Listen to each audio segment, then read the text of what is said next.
Programa Gestão de Negócios. Como tirar a estratégia do papel?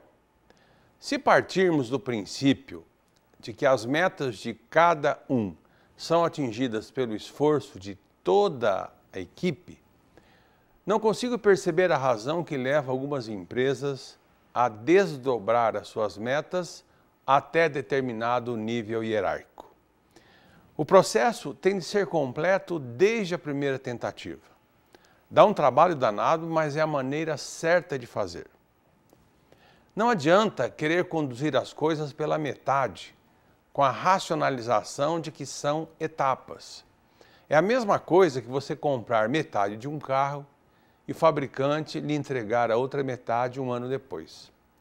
Você vai reclamar que a primeira metade não anda e vai desistir da segunda. Também já vi outros tipos de absurdo, tanto no Brasil como no exterior. A organização desdobra suas metas anuais até certo nível e deixa cada um escolher as suas próprias metas de um nível hierárquico para baixo. Você não vai acreditar, mas existem empresas grandes que ainda fazem isso. Pior, distribuem bônus com base naquelas metas assim estabelecidas. Tem absurdo de todo tipo nessa área. Para estabelecer as metas e desdobrá-las de maneira eficiente por toda a companhia, é preciso entender, em primeiro lugar, o que são as metas estratégicas. Numa organização existem as atividades operacionais e as atividades de melhoria. As atividades operacionais, elas são geridas pelo sistema de gerenciamento da rotina, que depende da padronização dos processos. As atividades de melhoria são de longo prazo, são anuais e integram o sistema de gestão estratégica, que tem como objetivo traçar os rumos futuros da empresa. É sobre essa base que a organização poderá criar novas políticas, novos projetos e metas anuais.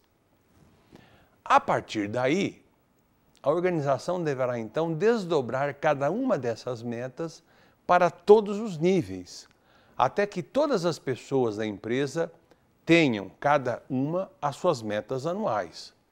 Ou seja, um sistema que nós denominamos gerenciamento pelas diretrizes.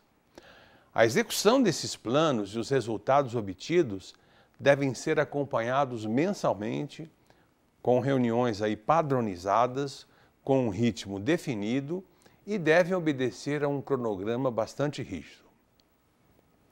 O sistema de gerenciamento pelas diretrizes, ele é muito poderoso e traz, se levado a sério e com muita disciplina, um grande avanço cultural de foco e seriedade na organização. É também altamente motivador para todos os participantes. Portanto, esta é a regra para você tirar a estratégia do papel. Como estabelecer metas para os funcionários? Não acredito em mágica no gerenciamento de organizações. Magia é ótima, mas só na televisão no domingo à noite. Nas empresas, o que eu acredito é muito esforço, muito método e ralação. No final do ano, a gente sai para o abraço e para comemorar aquilo que foi obtido. É assim que se cria riqueza.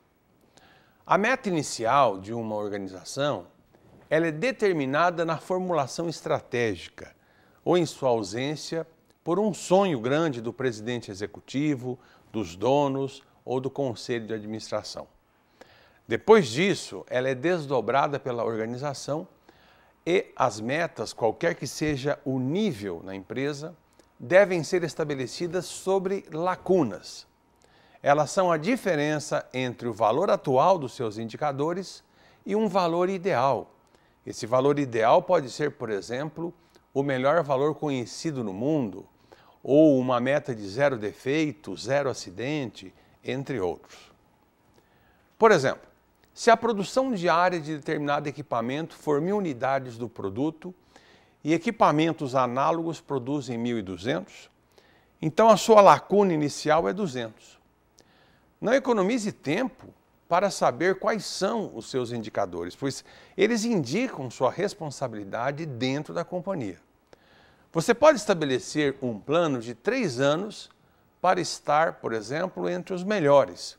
E nesse caso, do nosso exemplo, pode optar por colocar uma meta de 1.100 para o primeiro ano, 160 para o segundo e 1.200 para o terceiro. Depois que você tem a lacuna, o estabelecimento da meta é uma questão de bom senso. Seria insensato e possivelmente desanimador para toda a sua equipe se você colocasse como meta 1.200 logo no primeiro ano. A única regra é que a meta deve estar dentro da lacuna e que a somatória de todos os seus efeitos deve totalizar a meta do presidente. Agora um pequeno detalhe.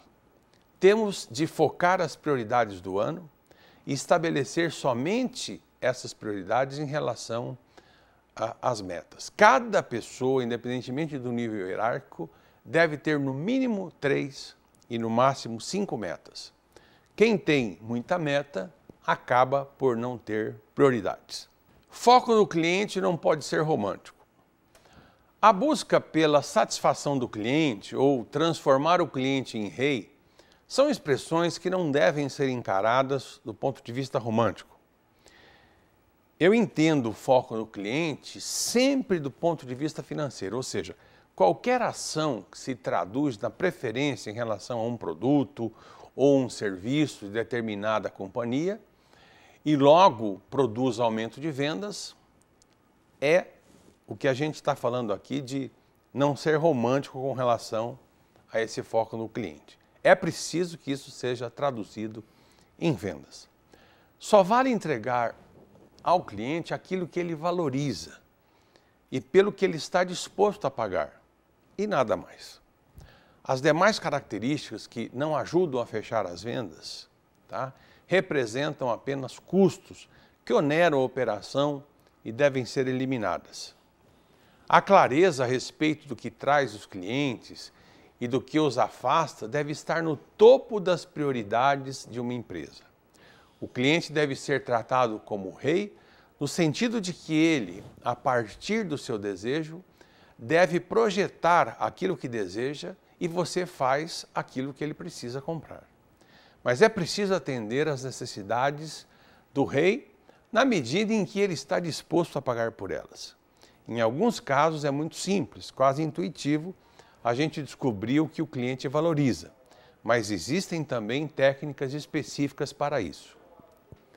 A mais utilizada delas é a análise de valor, que pode ser aplicada em qualquer tipo de empresa e serve para identificar as preferências dos clientes e sua disposição de pagar por essa ou por aquela característica de um produto ou de um serviço.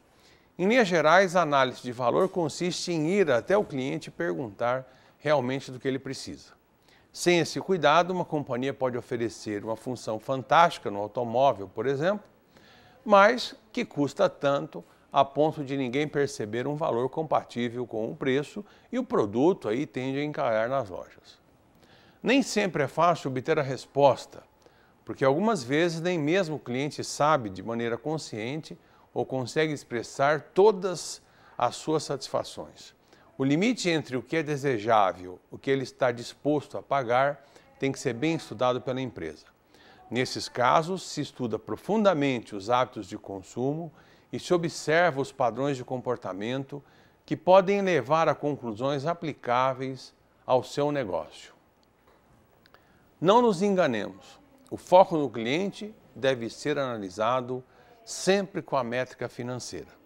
E para isso, eu não acredito que seja necessário lançar mão de softwares sofisticados.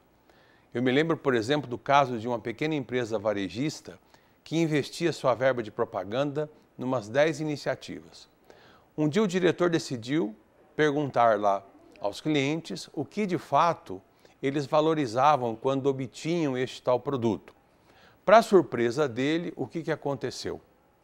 Bom, ele ficou sabendo, que 9 iniciativas não produziam de fato efeito nenhum nessa estratégia.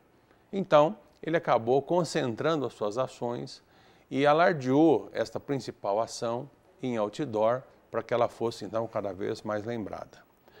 O foco no cliente pode se originar então de iniciativas bastante simples, fáceis de se executar e que trazem, de fato, grandes possibilidades de aumentar o seu faturamento sem, contudo, perder o foco financeiro. Termina aqui o nosso programa Gestão de Negócios. Para dúvidas, críticas, sugestões, escreva para a gente no tv@unipar.br. Obrigado pela sua audiência e até a próxima edição.